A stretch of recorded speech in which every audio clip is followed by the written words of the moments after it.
વાત નવસારીના વીરાવળ ગામ પાસે પૂર્ણા નદીના ટાઇડલ ડેમ નજીક જમીન ધોવાણની છે અને આ મામલે વકરતા વિવાદ વચ્ચે ડ્રેનેજ વિભાગના એક્ઝિક્યુટિવ ઇજનેરનું એક મહત્વપૂર્ણ નિવેદન સામે આવ્યું। માત્ર ગૌચરની જ જમીનમાં ધોવાણ થયાનો ઇજનેરે દાવો કર્યો। ખાનગી જમીનમાં તો 40 ફૂટથી વધુનું ધોવાણ થયાનો ગ્રામજનો આક્ષેપ કરી રહ્યા છે। રૂપિયા 120 કરોડના ખર્ચે બનેલા આ ટાઇડલ ડેમના પાણીનું વહેણ ફરી વળતા ધોવાણ થયું છે। આ તસવીરો આપ જુઓ। ડેમ નજીક ધોવાણ થતાં વીરાવળ સ્મશાન ભૂમિને પણ નુકસાનની ભીતિ છે। આજુબાજુના ખેતરના ખેડૂતોના આંબાની કલમો પણ ધોવાઈ જતા ભારે આક્રોશ જોવા મળી રહ્યો છે। આ ખાનગી જમીનનું ધોવાણ થયું અને એ આક્ષેપ સાથે ખેડૂતો હવે આંદોલનના મૂડમાં જણાઈ રહ્યા છે। ડ્રેનેજના અધિકારીઓ અને કોન્ટ્રાક્ટરની બેદરકારીથી ધોવાણ થયાનો આક્ષેપ લાગી રહ્યો છે। સત્વરે સમારકામ હાથ ધરાશેનો એક્ઝિક્યુટિવ ઇજનરે હવે દાવો કર્યો છે।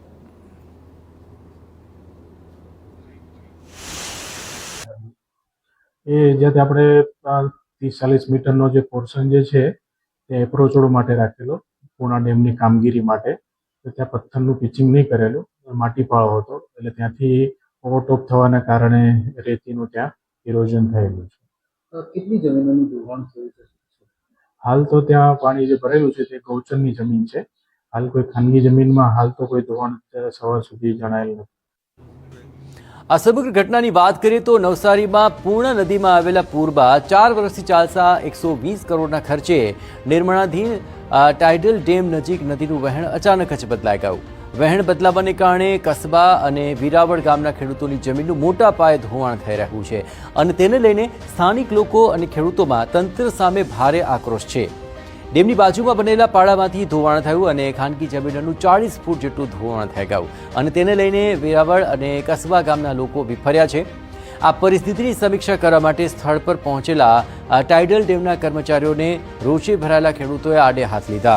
ખેડૂતોએ આક્ષેપ લગાવ્યો કે કોન્ટ્રાક્ટરની આ ગંભીર બેદરકારી છે, બાંધકામમાં યોગ્ય ધ્યાન નથી આપ્યું અને તેને જ કારણે આ પરિસ્થિતિનું નિર્માણ થઈ ગયું છે।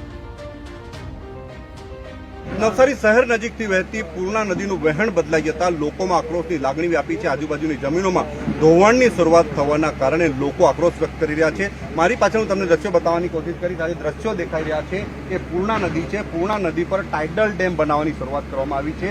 2022માં એનું જે ખાતમુહૂર્ત કરવામાં આવ્યું હતું અને ખાતમુહૂર્તને પગલે હવે 2025માં એની સમયાવધિ પૂર્ણ થઈ છે, પરંતુ હજુ ટાઇડલ ડેમ પૂર્ણ થઈ શક્યો નથી।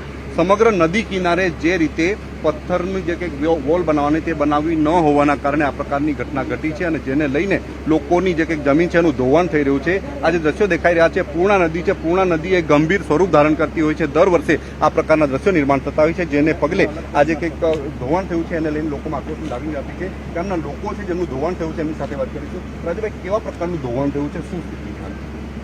જ્યારે આ ડેમ બનવાની શરૂઆત થઈ અને જે આ પારો બનાવ્યો છે એ એકચ્યુઅલી પારો તૂટી ગયો છે। પારો તૂટીને ડાયરેક્ટ ડેમની જગ્યા રહી ગયો અને વહેણ નદી આ બાજુમાંથી ચાલુ થઈ ગયું, જેના લીધે અમારે જમીનનું ધોવાણ ચાલુ થઈ ગયું છે। ભારે નુકસાન પણ થયું છે, પણ અમારી કલેક્ટરશ્રી સાથે કાલે વાત થઈ છે, એમણે સંતોષકારક જવાબ આપ્યો છે કે ભાઈ તમારી જે કંઈ પરિસ્થિતિ હશે અથવા અમારી જમીન સંપાદનમાં લઈ લઈશું, તમને જે કંઈ નુકસાની થશે એ નુકસાની આપી દઈશું। એટલા માટે અમે હવે પછી આગળની કાર્યવાહી એમને કામ કરવાની મંજૂરી આપી દીધી છે અને હવે અમને શાંતિ છે થોડી કે એમણે બાંહેધરી આપી છે કે અમે જોઈ દઈશું। તમારી જમીનમાં કેટલું ધોવાણ થયું છે, શું સ્થિતિ છે?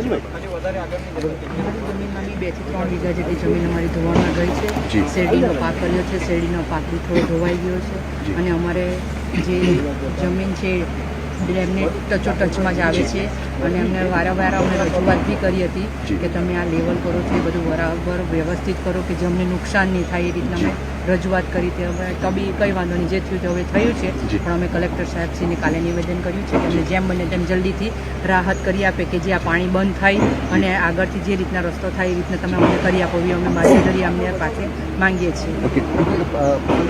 ખાસ કરીને કેવું નુકસાન થઈ શકે એવી શક્યતાઓ ચાલુ આ ધોવાણના કારણે પહેલાં તો આસપાસ જે ડામર રોડ છે બધો ધોવાઈ ગયો અને આજુબાજુ જે બે ત્રણ ખેતરવાળા છે તે લોકોના 2-3 વીઘા અંદર ચાલી ગયા.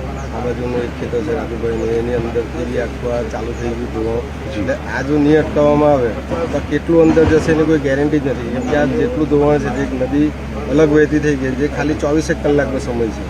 અને જો હજુ આનું કામ અટકાવવામાં નહીં આવે, પાણી જો અટકાવવામાં નહીં આવે તો કેટલું નુકસાન થશે આપણે કંઈ કહી શકીએ એવું જ નથી. આ તમે જે જોતા છો કે 24 કલાકનું ધોવાણ છે. ઓકે, તો ખાસ કરીને જે પ્રકારે ધોવાણ થયું છે, ધોવાણ ગંભીર રીતે ધોવાણ થયું છે. માત્ર 24 કલાકમાં 50 ફૂટ જેટલું ધોવાણ થઈ ચૂક્યું છે, જેને લઈને જે 2 વીઘાથી વધુ જમીન ધોવાણ થઈ ચૂકી છે. તદુપરાંત હજુ જો ધોવાણ ચાલુ રહે તો સ્મશાન ભૂમિને પણ મોટા પાયે નુકસાન થઈ શકે તેવી શક્યતાઓ જોવાઈ રહી છે.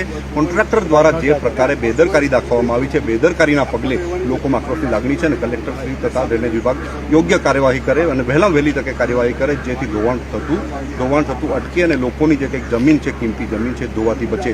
ગામી TV9 નવસારી.